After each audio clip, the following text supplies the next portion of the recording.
Good evening, everybody. Well, tonight we're going to take a look at how we identify a quadratic function. There's a couple of ways that we're going to do that. One is by just looking at the polynomial itself, which is very easy, and the other way is we're going to take a look at the table or the ordered pairs which are generated. We'll also take a look at some of the names and the parts of the quadratic function once it's graphed. So make sure you got your notebooks out, and let's get started. Most probably the easiest way to identify a quadratic is that it can be written in this form. It says y equals ax squared plus bx plus c, where a is not 0. And so basically, just pick any number you'd like for a. Negative 3 x squared plus 2x minus 2, and I know that that is a quadratic. Okay, so anything that has the exponent of 2 and can be written in this form is a quadratic. So that's pretty easy, but what happens if instead of giving me the quadratic they give me just the ordered pairs, or they give me a table? Well, when we looked at linear functions, we said if it has a constant change in y with a constant change in x, then we knew that it was linear. If y increased plus 3 every single time as x increased by 1, we knew something like this, right? Y increased by 3 spots every time x increased. Got the same change in y for x, that we knew it was linear. That's pretty straightforward. So how could we tell from a table if a quadratic is indeed a quadratic? So let's take a look at how we do that. And what we do here is what we call the second difference. What we did there was we found the change in y and we stopped because it was the same. Well, here with the quadratic, we're going to take a look at the change in y, and then we're going to look at the second change. So let me explain that to you. In order to go from 10 to 6, I need to subtract 4. To go from 6 to 4, I need to subtract 2. From 4 to 4 is 0. 4 to 6 is plus 2. And 6 to 10 is plus 4. Now obviously that doesn't look linear. In fact, we went down and then we went back up. So we know for a fact immediately that that's not linear. But is it a quadratic? Well, let's take a look at the second difference. Well, the second difference, to go from negative 4 to negative 2, I go down, I go up 2. I went from a negative 4 to a positive 2. From a negative 2 to a 0, I go up 2. From 0 to 2, I go up 2. And to go from 2 to 4, I go up 2. So my second difference is the same, so I know I have a quadratic. Let's do that one more time.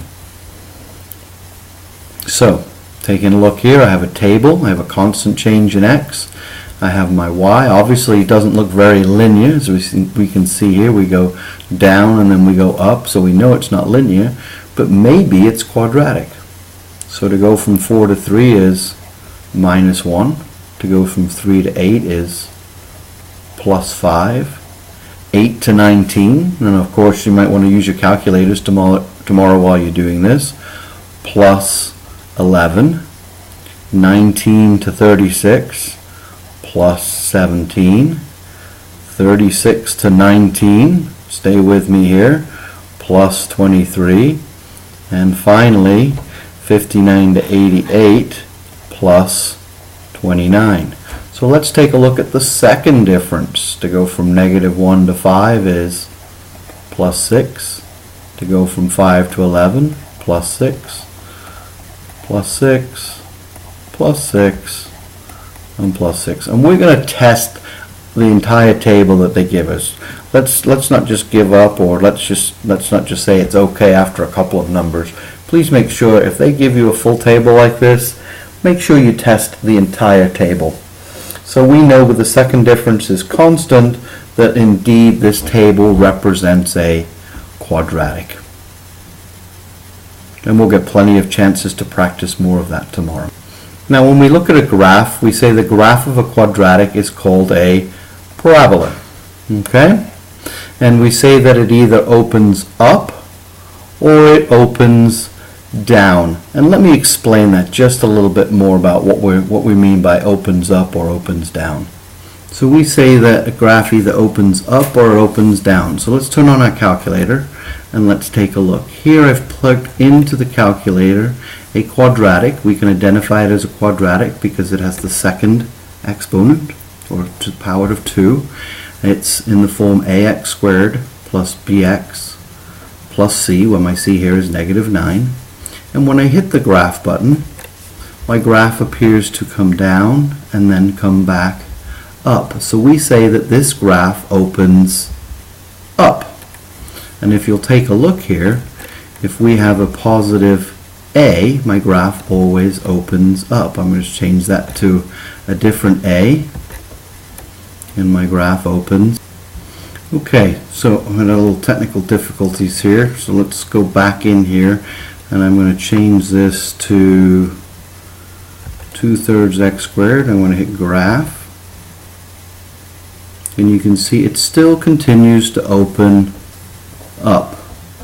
Let's go back in here and change this one more time. I'm going to delete the 2, delete that, hit graph one more time, and hit see that it opens up. So what do they mean by opens down? Well, opens down means that the parabola goes in the opposite direction. So how do I make it go in the opposite direction? Well, let's take a look at what happens when I change the a to a negative number. And when the a is a negative number, you can see that it now opens down. Okay?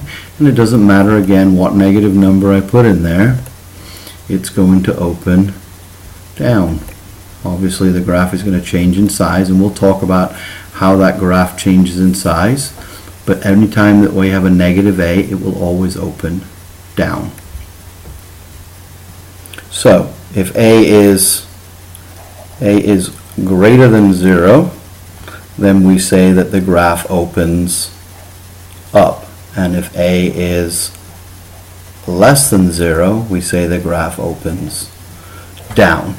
Now, a couple more things to take a look at on our calculator here, about a couple more terms, and then we'll be done with tonight's lesson.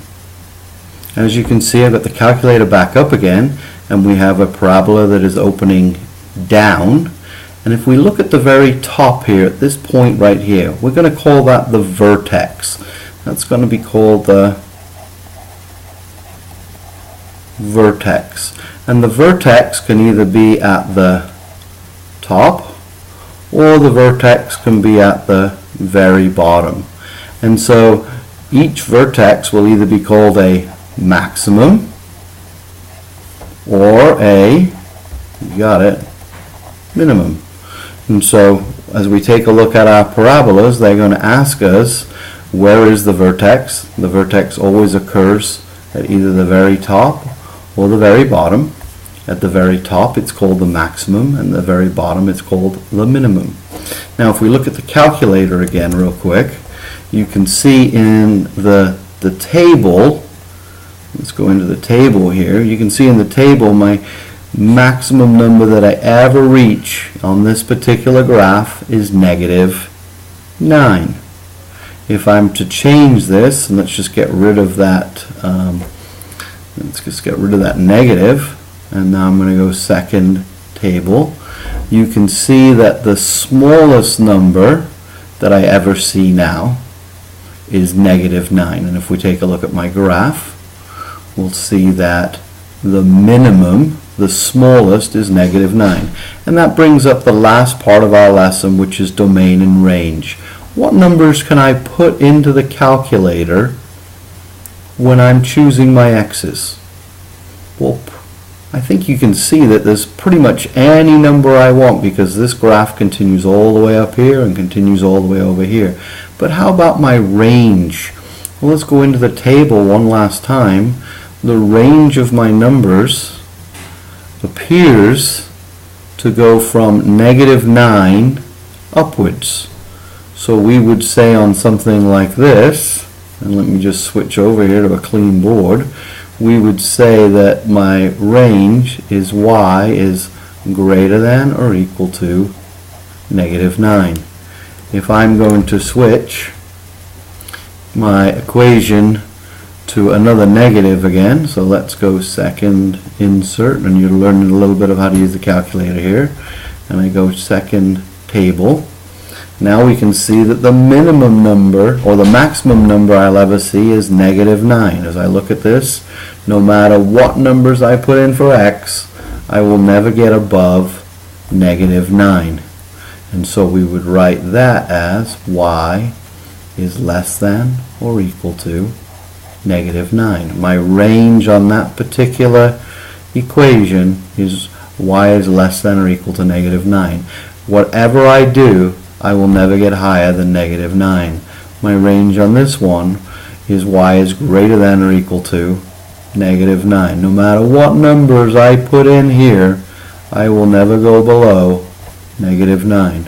No matter what numbers I put in here, I will never get above -9. So we have a minimum and we have a maximum. Okay, well, we'll have plenty of time to practice this in class tomorrow. You have a warm-up that you'll be responsible to do when you first come in to prove that you understand the video, but other than that, you are done for the evening. So good night, and we'll see you tomorrow.